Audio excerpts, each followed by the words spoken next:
네, 믿음, 소망, 사랑 시리즈 중에 소망이라고 했습니다. 소망 세 번째 시간 요한계시록 지금 강해로 진행되고 있습니다. 오늘 말씀은 요한계시록 1장 9절에서 20절까지의 말씀이고요. 말씀의 제목은 혼자서 어려움을 극복하지 마십시오라는 제목의 말씀으로 여러분과 함께 은혜를 나누고자 합니다. 존 브리처드라는 성공의 계열의 목회자가 쓴 책이 있습니다. 교회라는 책이에요. 아주 얇은데요. 그 내용을 읽다 보면 우리가 교회에 왜 가야 되는지에 대한 내용이 상당히 많이 나오거든요. 교회에 왜 가야 될까 우리가? 그 중에 몇 가지만 제가 발췌해서 좀 소개해 드리려고 하는데요. 이렇습니다. 첫 번째, 교회는 삶을 살아가는데 필요한 틀을 제공해 주기 때문이다라고 돼 있어요. 삶을 살아가는데 필요한 틀. 빠르게 변화하는 이 세계에서 많은 사람들이 내 기준만으로는 인생을 살아가기 힘든 거예요. 온전한 정신을 유지할 수 있게 하는 가치의 틀을 찾기 위해서 교회를 찾는다는 겁니다. 사람들은 교회에서 고대로부터 내려온 오랜 시간 영혼을 돌보는 법을 익히면서 개인의 몰락 또 기업의 파산에서 자기 자신을 보호하고 지켜줄 깊은 지혜를 찾게 된다는 거예요. 그래서 교회를 나가게 된다는 거죠. 한편으로는 제가 이거 읽으면서 조금은 서구적인 전통도 있겠다라는 생각이 들었어요. 왜냐하면 서구는 기본적인 이 배경이 기독교 배경이거든요. 한국 사람들은 어려움이 찾아올 때 사실은 이런 방식으로 교회를 찾아오진 않아요. 그렇지만 점점 내가 어렸을 때 교회를 다녔던 사람들로 한번 생각을 해보면 이런 생각을 해볼 수 있거든요. 예전에 교회를 다니다가 뭐 대학교를 가거나 어떤 사회생활을 하다가 교회를 떠나는 거죠. 근데 떠나고 봤더니 그 안에서 내가 가져갈 수 있는 인생의 틀이 부족하다는 걸 깨닫게 되는 거예요. 막상 떠날 때는 이게 답답했는데 그래서 다시 교회로 이 모태신앙인들이 돌아오는 경우들, 이런 경우들이 여기에 해당된다고 볼 수 있습니다. 두 번째는요, 시시하고 평범한 문화로 가득한 이 시대에 도덕적 진지함을 느낄 수 있는 곳이 교회라는 거예요. 그러니까 순간순간의 재미들은 참 많죠. 그런데 진지하게 도덕에 대해서 이야기할 수 있는 곳, 윤리에 대해서 이야기할 수 있는 곳, 사실 따지고 보면 많지 않거든요. 아무리 뭐 화려하고 뭐 성공했다 이야기하지만 그 사람에게 도덕에 대한 인생의 윤리에 대해서 묻기가 쉽지 않다라는 것도 우리가 경험적으로 알거든요. 세 번째는요, 교회는 공동체를 상실한 문화 속에서 공동체를 정직하게 세우기 위해 노력하기 때문이다라고 얘기해요. 그러니까 관계가 중요하다라는 이야기를 서슴없이 하는 곳이 교회거든요. 우리가 밖에서 살면 사실 그렇지 않아요. 그냥 어느 일정 기간에 월급을 주고받고 또는 학연에 의해서 학교에 있거나 어떤 모종의 이익이 있는 거죠. 모종의 거기를 통한 혜택이 있을 때 우리는 일시적으로 그곳에 거주하게 됩니다. 하지만 영원할 것 같던 회사에서 내가 퇴사를 하는 순간 그 회사가 나에게 공동체라는 표현을 쓰기가 쉽지 않거든요. 그래서 우리가 영혼에 또 궁극적으로 태어나서 죽음에 이르는 여정에서 나라는 한 사람의 영혼을 옆에서 지켜줄 공동체가 어디냐 하면 사실은 회사가 아니고요. 또 학교가 아니고 어떤 우리가 유명해서 사람들이 모이는 핫플레이스가 아니고 매주 오게 되어지는 교회가 여러분의 인생의 희노애락 가운데 함께할 수 있는 공동체가 되어준다는 것들을 우리가 알게 되어지는 것이죠. 그리고 네 번째는요, 예상하지 못했던 기쁨이 우리에게 찾아온다는 거예요. 여기서 말하는 예상하지 못한 기쁨은 서프라이즈한 어떤 파티를 얘기하는 게 아니고요. 세상과 하나님 사이에 다리를 놔주는 거예요, 교회가. 그래서 진정한 생명력, 하나님으로밖에는 올 수 없는 그 생명력이 우리에게 찾아옴으로 말미암아 나로 하여금 이전과는 다른 선택을 하고 결단을 해서 인생의 변화를 추구할 수 있는 동기를 줄 수 있는 곳, 그런 근원적으로 힘을 줄 수 있는 것이 교회다라고 얘기하는 거예요. 그런 경험들 해보셨을 거예요. 내가 정말 새로워져야겠다 다짐을 하는데 이 내 다짐만 가지고 쉽지 않아요. 그럴 때 우리에게 진정으로 변화가 추구되어지고 내 삶에 생명력이 끊임없이 공급되어지는 것, 하나님입니다. 그래서 예기치 못했던, 기대하지 못했던 이 인생에 생기가 돌 수 있도록 만들어주는 것이 교회다라고 이야기합니다. 그 다음에 제가 오늘 이 책을 발췌해서 여러분들에게 나눠드리려고 했던 이유는 이 5번째 때문이었어요. 5번째 책에서 이렇게 표현하고 있습니다. 어려움이 닥쳤을 때, 인생의 어려운 시간이 닥쳤을 때 교회에서 힘을 얻을 수 있기 때문입니다 라고 얘기하고 있어요. 자, 이 부분을 그대로 읽어드리겠습니다. 이렇게 써 있습니다. 우리가 언제나 강인할 수는 없습니다. 삶에서 지속적인 성공을 하기란 어려움에도 불구하고 사회는 우리 앞에 온갖 성공으로 향하는 사다리를 만들어 놓고 올라타라 강요합니다. 우리는 우리도 모르게 그 사다리를 올라타려 애를 씁니다. 그러다 사다리에서 떨어질 때도 있고 사다리 중간에서 헐떡일 때도 있습니다. 이때 우리에게 필요한 건 모든 것을 잠시 멈추고 바닥에서 몸을 회복하며 삶을 재점검하는 것입니다.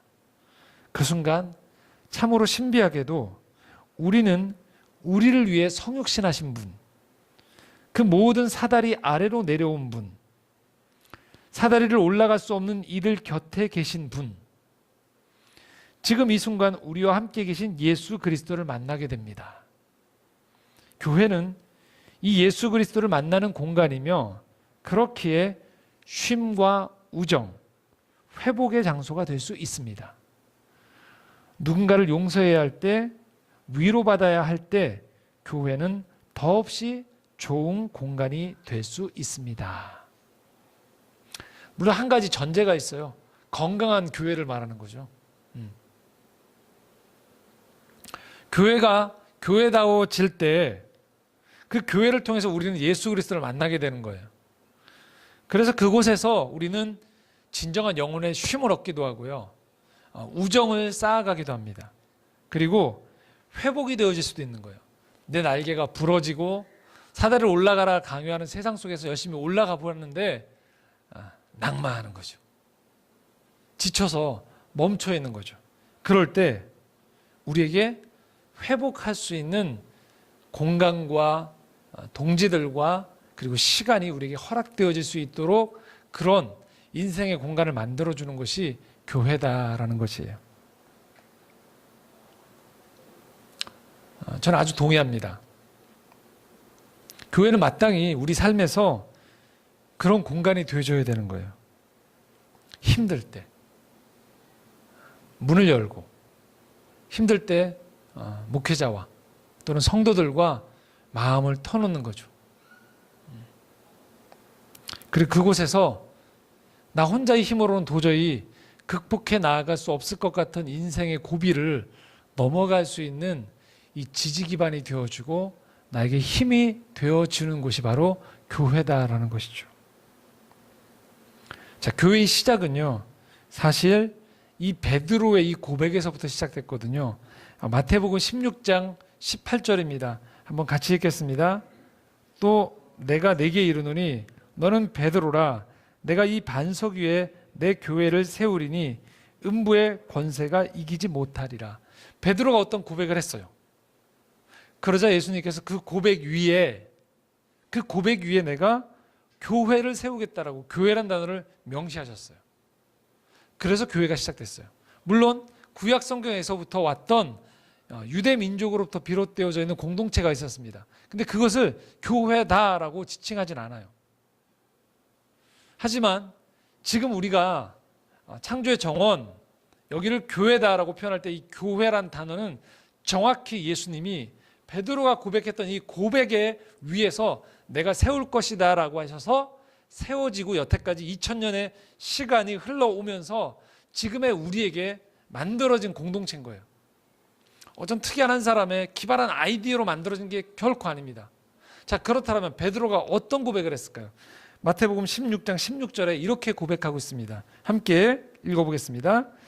시몬 베드로가 이르되 주는 그리스도시요 살아계신 하나님의 아들이시니이다. 중요한 두 가지 고백이에요. 주는 그리스도시요.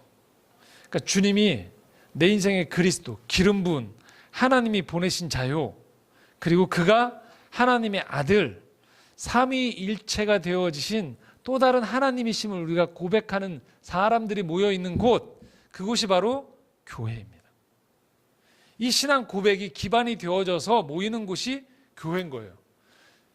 그런데 교회라고 건물은 지어놓고 많은 사람들이 모여 있는데 거기 있는 사람들이 예수 그리스도를 주로 고백하고 살아계신 하나님으로 입으로만 고백하는 것 말고 그들의 삶에서도 고백하고 있지 않다라면 거긴 교회가 아니에요. 건물이 아무리 커도 아무리 많은 사람이 모여도 거긴 교회가 아니에요. 하지만 적은 사람이 모일지언정 또는 그 공동체가 아주 어려운 가운데 처했을지언정 그들이 내 인생의 주인은 단 한 분이다라고 고백하는 것, 그 고백 위에 모여있는 사람들이 있다면 그곳은 교회다라는 것이. 저희가 예배 드리기 전에 늘 이 사역자들이 예배를 위해서 저희가 기도할 때 세 가지를 놓고 기도하거든요. 오늘 예배를 위해서 기도하고 창조의 꿈 아이들을 위해서 기도하고 마지막 창조의 정 공동체성을 위해서 늘 기도합니다. 근데 이 공동체성이라는 게 뭐냐? 그저 우리끼리 모여서 친한 공동체를 말하는 게 아니에요. 창조의 정원이라는 공동체를 통하여서 하나님께서 이루어져 가고자 하는 하나님의 정신, 주님의 마음이 함께 동의가 되어지면서 그런 방향으로 우리의 삶을 바꿔나가는 사람들이 생겨져 나아가는 곳, 그렇게 되어지기 위해서 저희가 늘 기도하고 있습니다. 앞으로도 창조의 정원이 얼마만큼 성장하고 성숙할지 모르지만 그 공동체성에서 이 그리스도의 주되심이 놓쳐지면 우리는 해산하는 게 낫습니다. 그래서 오늘도 우리는 이렇게 이 추위에도 여러 곳에서 함께 모여서 뭘 배우는 것이냐면 주님이 우리 인생의 주인이기에 주께서 말씀하시는 그 말씀 앞에 내가 나를 내어놓고 내 인생을 맡겨드리고 그분이 인도하시는 삶의 방향으로 나아가겠습니다. 그리고 그래서 함께 지지해주는 이 사람들과 함께 그분을 향해 예배드리고 서로 격려하고 친교를 나누는 곳이 교회다라는 것을 잊지 않으셔야 됩니다. 그래서 예수님이 이상하게 이 땅에 오셨을 때 정말로 온 세상을 구원한다고 하셔놓고 희한하게도 예수님이 12제자를 택하세요. 정말로 아이러니한 일이에요. 왜 12명을 택했을까? 그분이 순식간에 그냥 선포 한 번으로 모든 사람들을 다 신자로 만들어버릴 수도 있었을 텐데 왜 그분이 12명을 택했을까? 왜 그랬을까요? 교회의 모형을 보여주시는 거예요. 내가 떠나고 난 다음에도 이 12제자와 함께 하셨던 그 공동체처럼 그렇게 모여서 서로가 배우고 익히고 도와주고 예배드릴 때 하나님을 경외하는 것, 그 공동체가 결국은 세상의 대안이 되겠다라는 것이 예수 그리스도가 세상을 구원하는 방법이었음을 보여주신 거예요. 그렇게 3년의 공생애를 보내시고 예수님이 부활하시고 승천하실 때 그래서 맨 마지막 제자들에게 던진 말씀이 바로 이 말씀이에요. 마태복음 28장 19절에서 20절입니다. 함께 읽겠습니다. 그러므로 너희는 가서 모든 민족을 제자로 삼아 아버지와 아들과 성령의 이름으로 세례를 베풀고 내가 너희에게 분부한 모든 것을 가르쳐 지키게 하라. 볼지어다 내가 세상 끝날까지 너희와 항상 함께 있으리라. 아멘. 근데 놀라운 사실은 예수님은 이제 하늘에 올라가시거든요. 우리 눈에 안 보이세요. 근데 그분이 뭐라고 얘기하십니까? 너희와 항상 세상 끝날까지 함께 하실 거라는 거예요. 어떻게 해요? 성령을 보내셨어요. 근데 그 성령이 우리 마음과 공동체 가운데 임한단 말이에요. 그러면 이 모든 것들은 눈에 안 보여요. 성령이 눈에 보이나요? 안 보입니다. 성령을 믿는 사람들의 고백이 눈에 보이나요? 안 보입니다.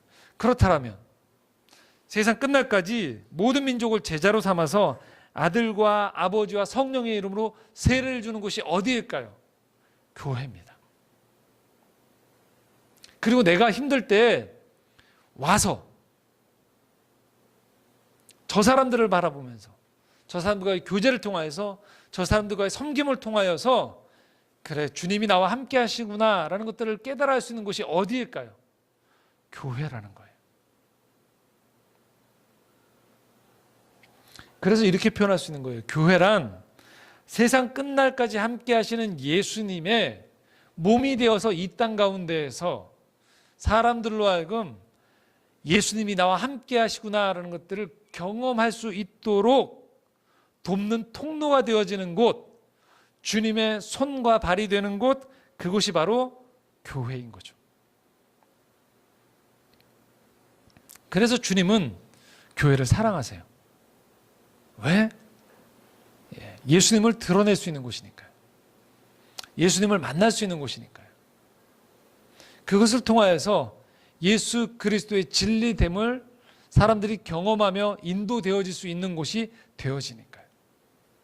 이곳에 예배드리러 오신 분들도 우린 이렇게 생각할 수 있거든요. 나는 나 혼자 하나님을 만나러 왔다라고 할 수 있을지 모르지만 결국은 꾸준하게 여기에 나와서 예배드릴 수 있는 것은 왜 그럴까요?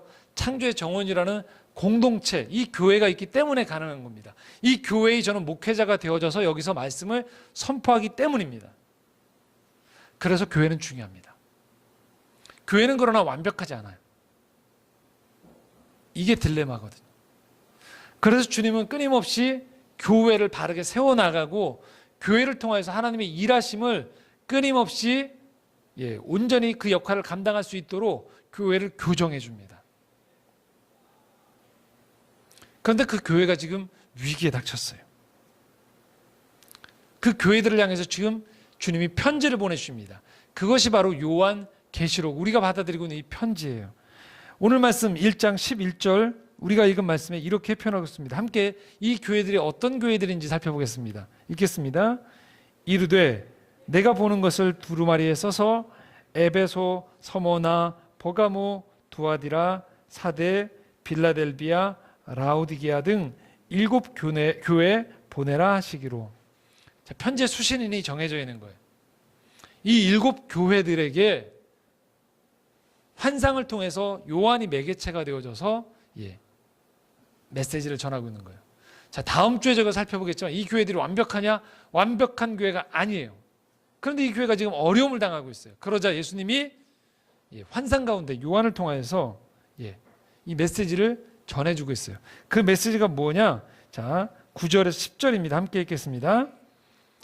나 요한은 너희 형제요 예수의 환난과 나라와 참음에 동참하는 자라.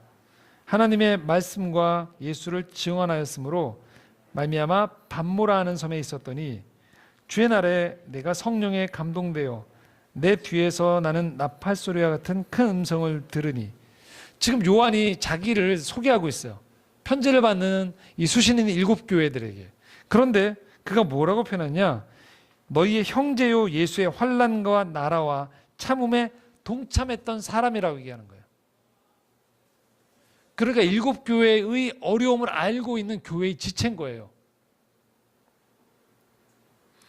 그 교회의 지체에게 하나님의 말씀과 예수님의 증언을 했던 그 이유 때문에 지금 반모섬으로 유배가 됐어요.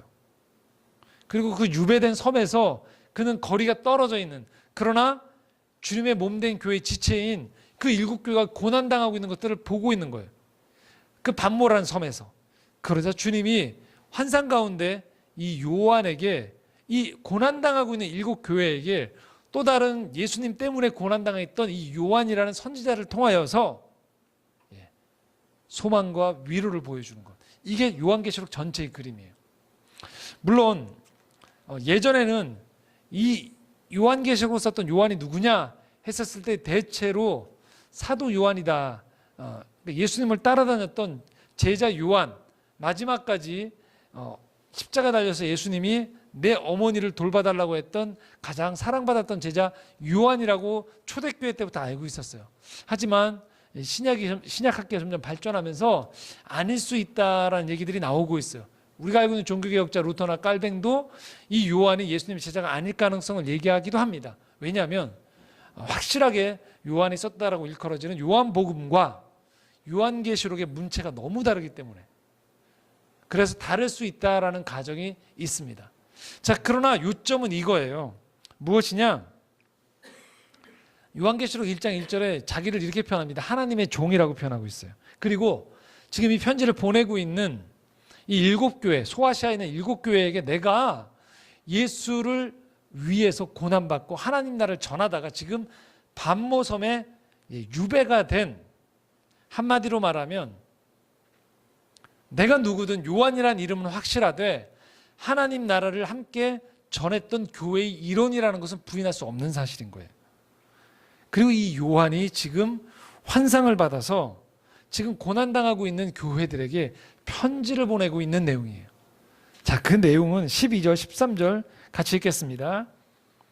몸을 돌이켜 나에게 말한 음성을 알아보려고 돌이킬 때 7 금촛대를 보았는데 촛대 사이에 인자 같은 이가 발에 끌리는 옷을 입고 가슴에 금띠를 띠고, 환상이니까 조금 지금 우리가 낯설 수 있어요. 그런데 중요한 것은 몸을 요한이 환상의 음성이 들려 돌이켜 봤더니 7 금촛대가 있더래요.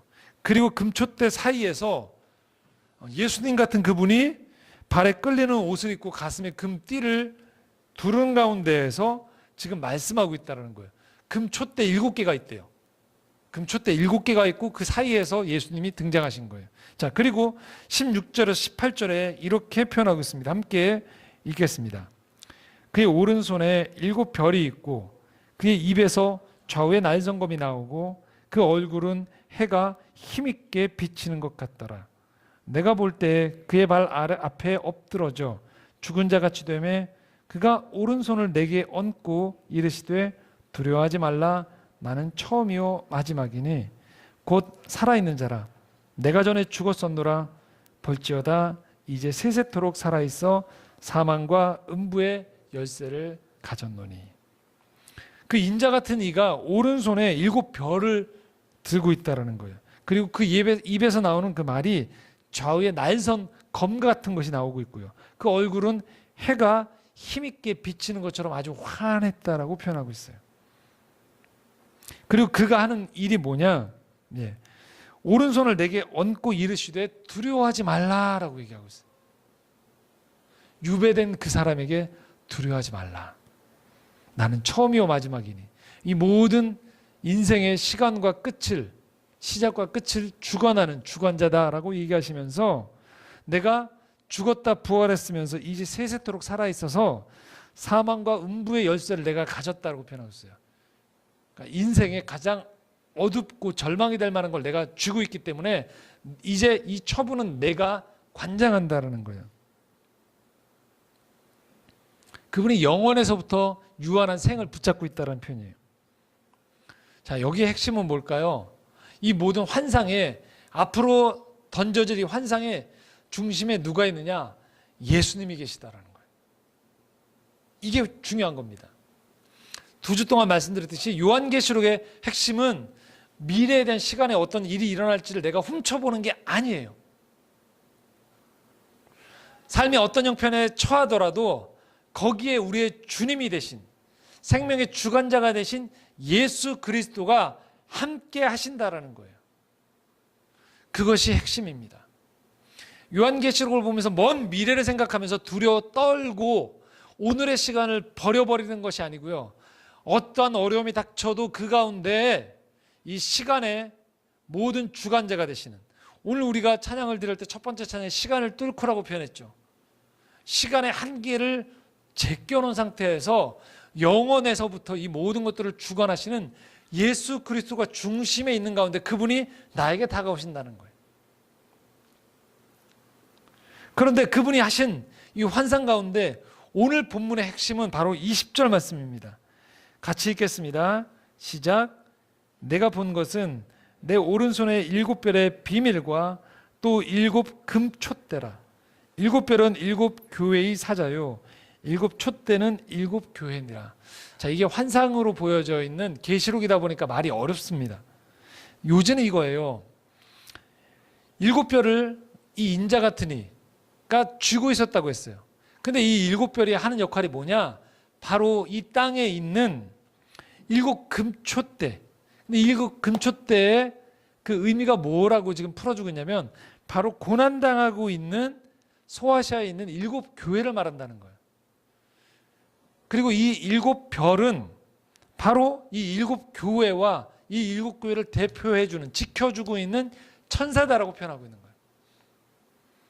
자, 우린 여기서 아주 중요한 의미를 깨닫게 되는 거예요. 그것은 고난을 당하고 완벽하지 않으면서 이 땅에서 어려움의 환난 가운데 언제 무너져 버릴지도 모르는 그 교회를 향해서 주님이 7 금초대처럼 세우셨다라는 거예요. 그리고 그 주님이 그 가운데 계시다라는 거예요. 그리고 7 교회를 지켜주는 천사와 같은 이 존재들을 주님이 지금 7별로 손에 쥐고 계시다라는 거예요.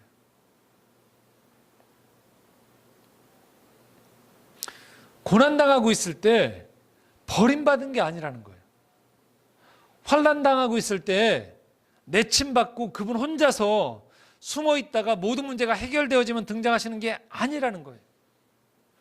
오늘도 하나님을 바라보는 가운데에서 살아가나 어려움이 닥쳐있는 그 사람들 속에 주님은 함께 하신다는 거예요. 금초대 사이에서 그들을 지켜주고 있는 천사들을 이 별과 같이 붙잡고 계신 것처럼 그분은 다른 곳에 가신 것이 아닌 고난당하고 있는 교회 한가운데에서 극심한 고난 속에서 포기해버리고 싶은 그 순간에 그분이 그 교회들과 함께하고 있다는 것이 오늘 환상 가운데 보여주고 있는 비전이라는 거예요. 그 주님이 고난당하고 있는 교회들에게 이렇게 얘기하고 있는 거예요. 너는 혼자가 아니라는 거예요. 너는 버림받은 게 아니라고 얘기하는 거예요. 각 도시마다 황제를 위한, 로마 황제를 위한 신전이 있고요. 동상이 세워지고 있고 황제의 상이 새겨져 있는 주화가 유통되어져 있어서 그 모든 곳에서 로마 황제가 신이라고 하는 그곳에서 그 로마 황제가 신이 아니다라고 선포하며 예수가 우리 인생의 진정한 주가 되신다라고 선포하는 그 무리들, 진정한 왕은 예수 그리스도 한 분밖에 없다라고 고백하는 그 사람들, 그러나 그것 때문에 극심한 고난을 당하고 있는 교회들 속에 주님은 함께 고난을 당하고 계시다라는 거예요. 당연히 고난당한 사람은 외롭습니다, 여러분. 인생은 비정하거든요. 인생에 내가 잘 나가고 있고 건강하고 모든 사람들이 나를 우러러볼 때는요, 내 주변에 사람들이 많아요. 일도 잘 풀려집니다. 도우려는 사람들이 많아져요. 그런데 인생에 찬바람이 불고 내 건강이 쇠잔해지고 그리고 사람들이 부러워할 만한 내가 줄 수 있는 이득, 베네핏이 줄어들기 시작할 때 사람들은 내 주변에 떠나갑니다. 그럴 때 우리는 외로워져요. 이게 뭔가? 그런데 그 인간의 관계의 한계를 넘어서서 우리에게 찾아오시는 분이 계시다라는 거예요. 바로 예수 그리스도입니다. 가장 극심한 고난의 한복판에서 예수님은 요한 선지자들에게 환상을 보여주셨어요. 그래서 요한으로 하여금 네가 혼자가 아니라는 것들을 보여주셨어요. 그리고 그 7 교회를 버려두지 아니하시고 그들과 함께 계신 금초대와 그 함께 하시는 중앙에 계신 그 예수 그리스도가 고난당하고 있는 7 교회와 함께하고 계심을 환상 가운데 보여주고 계셨어요. 그 교회들에게 전달해주는 메시지는 내가 너희와 함께하고 있다라는 거예요. 그 주님은 2000년 후에 오늘 우리에게도 이렇게 말씀하시는 거예요. 내가 너와 함께하고 있다. 내 옆에 교회가 있다는 것이 바로 내가 너와 함께하는 증거다. 너를 버리지 않았다. 너에게 끊임없이 지쳐있을 때, 어디로 가야 될지 모를 때, 낭망할 때 너를 교회를 통해 내가 붙잡아 주겠다. 내 옆에 있는 하나님을 주로 고백하는 그 사람들과 함께 내 인생을 버림받아지지 않고 함께 끝까지 이 믿음의 길을 완주할 수 있도록 내가 도와줄 것이다 라고 주님이 말씀하고 있는 겁니다. 그래서 여러분 꼭 기억하시기 바랍니다. 여러분은 혼자가 아니에요. 여러분 곁에는 주님이 계시고 주님이 보내신 교회가 여러분과 함께합니다. 그러므로 고난의 때에 여러분 기도를 부탁하세요. 그리고 도움을 요청하십시오. 그리고 여러분들이 회복이 되었다면 여러분의 은사로, 여러분의 인생의 경험으로, 여러분의 여러 가지 재정과 여러 가지 시간과 여러분이 가지고 있는 힘으로 도우십시오. 그것이 교회됨이고요. 그것이 하나님의 살아계신 그 역사하심이 이 땅 가운데 역사하는 방법이라는 것입니다. 어제 아주 날씨가 추웠습니다. 오늘은 조금 더 추운데요. 어제도 상당히 추웠습니다. 그런데 어제 제가 우리 미리 광고했었죠. 그러나 좀 시간이나 교통편이 되는 지체들이 많지 않아서 제가 5명이 어제 남한산성의 영성훈련을 함께 갔었습니다. 대림절 영성훈련을 갔었는데요. 아침 10시부터 오후 4시까지. 그러나 이제 이동시간까지 다 합치니까 거의 하루 전체를 보냈더라고요. 꽤 추운 날씨였는데요. 저도 아침 8시에 나가서 집에 들어오니까 거의 저녁 8시, 9시가 됐더라고요. 꽤 추운 날씨에 남한산성에 있는 그 수련원에 저희가 함께 갔었습니다. 근데 저희만 간 게 아니고요. 기독교 영성 고전 학당이라는 산책길이라는 그 단체가 있어요. GTU라는 곳에서 그 영성학을 공부하고 오신 분들이 함께 이곳에 모여서 지금 다 거의 귀국을 하셔서 그분들이 함께 공동체가 되어져서 느슨한 공동체지만 각자의 달란트로 한국교회 기독교 영성을 이렇게 좀 더 도와드리고 출판을 하고 세미나를 하고 하는 그런 단체예요. 근데 저는 아주 어제 이 영성수련, 대림절 영성수련에 참여하면서 마음이 참 편안했었습니다. 그리고 참 많이 감사했어요. 왜 감사했냐면 사실 영성훈련 같은 데 가면 저희 창조의 주일 예배도 비슷하지만 엄청나게 드라마틱하지 않아요. 그냥 조용히 잔잔히 흘러갑니다. 침묵이 많고요. 묵상하게 하고 자기가 침묵 가운데 오래 기도해야 되고요.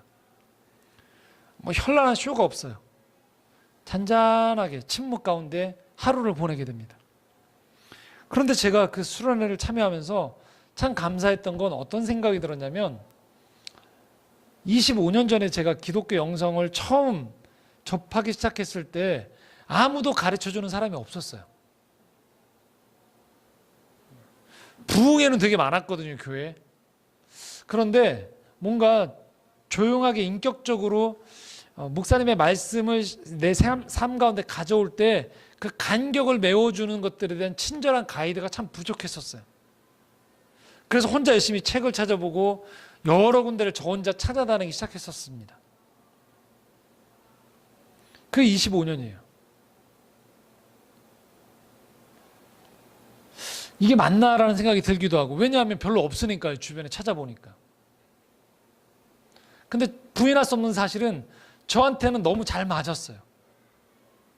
그리고 이것들을 통하여서 하나님이, 제가 하나님을 더 사랑할 수 있고 세상을 더 진지하게 바라볼 수 있고 무엇보다도 저 스스로를 아낄 수 있다는 것, 하나님의 안에 형상 안인 내가 얼마나 소중한지를 깨닫게 되어진 게 저는 기독교 영성이라는 이 도구를 통해서, 이 툴을 통해서였거든요. 근데 주변에 하는 사람이 많지 않았어요.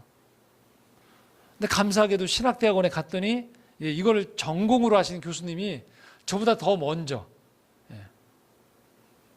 유학을 다녀오셨던 교수님이 이걸 계속적으로 훨씬 더 깊고 풍요롭고 전문적으로 하신 분이 계셨어요. 신학대학원을 다니면서 이 영성 과목을 듣느라고 상당수의 그 시간을 많이 다른 과목들을 듣지 못했었습니다.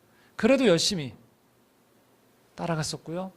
졸업 이후에도 계속 이런 곳들을 찾아다니고 세미나를 하고 섬겼던 교회에서도 계속 시도를 했었습니다. 물론 점점 사람들이 많아지고 있다는 것들을 보기 시작했었죠. 근데 어제 제가 정식으로 이렇게 하고 있는, 이분들이 모여서 하고 있는 정식으로 그곳에 처음으로 함께 모여서 수련했는데 참 감사했어요. 잘 이제는 기반이 닦여져 있는 걸 봤고 오히려 사람들이 많이 와서 더 못 받았다고 하더라고요. 그때 제가 이 생각이 들었어요.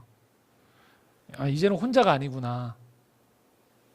이제는 저보다 더 전문적이고 준비가 되어 있는 분들이 이렇게 이제 한국 교회에 좋은 기독교 영상이라는 것들을 보급해 줄 분들이 계시구나라는 것들이 이제 직접 제가 경험하고 났더니 참 많이 든든해지고 감사했었습니다. 그래서 그것들을 인도하시는 분들께 제가 어제 다녀와서 다시 SNS로 감사 인사를 표현하고 고맙다라고 말씀을 드렸었어요. 그리고 제가 드리는 창조의 정원에 여러분 드리는 이 예배도 사실은 그래서 상당수가 다른 교회랑 약간 다른 지점들은 그런 기독교 영성적인 이 지류가 흘러 들어와서 그것이 우리의 초석을 다지기 때문에 사실은 저희가 이 창조의 정원과 같은 예배를 드리고 있는 거거든요. 이건 뭘 말하느냐? 하나님은 여전히 하나님의 일을 하십니다. 단지 내가 원하는 때 정확하게 그때 그만큼으로 역사하지 않는 것처럼 보일지언정 신실하신 하나님은 그렇게 마태복음 28장 19절 20절에 말씀하셨던 것처럼 세상 끝날까지 너희와 함께 하시겠다 약속하셨던 그분이 여러분과 함께 하십니다. 그래서 지금 창조의 정원에 함께 예배드리는 이 자체는 뭘 말할까요? 하나님이 살아계시다는 증거예요. 여러분을 붙잡고 계시다는 증거입니다. 그래서 우리가 오늘도 함께 모여 예배드리고 그분을 높여드리며 서로 간의 지체들이 예배 안에서 서로 축복성을 부르며 축복해주고 서로가 서로의 존재됨으로 인해서 여기 오셨을 때 여러분 아실 거예요. 밖에서 누가 얼마만큼 성공했는지가 별로 여기서 중요하지 않아요. 서로 마음을 나눌 수 있는 사람이 중요한 거죠. 그 사람이 직업, 나이, 성별 아닙니다. 예수 그리스도를 주로 고백하는 가운데에서 함께 그분을 온전하게 섬기는 지체로서 우리가 함께 하신다라는 거예요. 그래서 우리가 깨닫게 되는 것은요, 이제 그만 외로워야 된다는 거예요. 왜? 우리에겐 하나님이 보내주신 공동체 교회가 있다라는 것이죠. 오늘 예배 후에도 저희가 또 광고해 드린 대로 오랜만에 나오신 우리 심정아 자매님이 회장으로 있는 아트미션에서 저희가 전시를 함께 찾아갈 거예요. 제가 듣기로는 20주년 됐다고 해요. 참 많은 역사들이 있었겠죠, 그간에. 그런데 또 한 단체가 귀하게 기독 예술인들이 모여서 오랫동안 섬겨왔던 그림으로 섬겨왔던 것들이 또 그렇게 20주년을 맞이하면서 귀한 자리가 마련되는 거예요. 거기도 또 다른 교회인 거죠. 공동체인 거죠. 그리고 우리는 그곳에 가서 오늘 또 축복해 주면서 또 확인을 하는 거예요. 그렇구나. 이 세상에는 하나님의 마음을 품은 사람들이 이렇게 많고 귀하게 자기의 은사와 삶과 인생을 통하여서 하나님 나라를 전하고 있구나라는 것도 우리가 확인하게 된다는 거예요. 그래서 오늘도 우리는 이렇게 고백할 수 있는 거예요. 우리는 혼자가 아니라는 겁니다. 말씀을 정리하겠습니다. 여러분, 어려울 때 내가 해야 될 몫도 있지만요, 혼자서 그 어려움을 극복하려고 하지 마십시오. 주님이 여러분과 함께 하십니다. 그리고 주님의 공동체가 여러분과 함께 하시고요, 돌아보시면 여러분을 사랑하는 사람들이 여러분이 생각하는 것보다 훨씬 더 많다라는 것들을 잊지 마십시오. 어려울 때 도움을 기꺼이 청하십시오. 기도 부탁도 하시고요, 함께 모이기를 힘쓰기도 하시고요, 서로 격려하는 일을 아끼지 마십시오. 그것들을 통하여서 결국 우리는 이 땅에서 죽어서 가는 천국이 아닌 이 땅에서 천국을 경험하고 하나님 나라의 증인이 되어줄 수 있는 것입니다. 그것이 우리에게 주신 하나님의 선물입니다. 그 선물을 누릴 수 있는 여러분 모두가 되셨으면 좋겠습니다. 기도하겠습니다.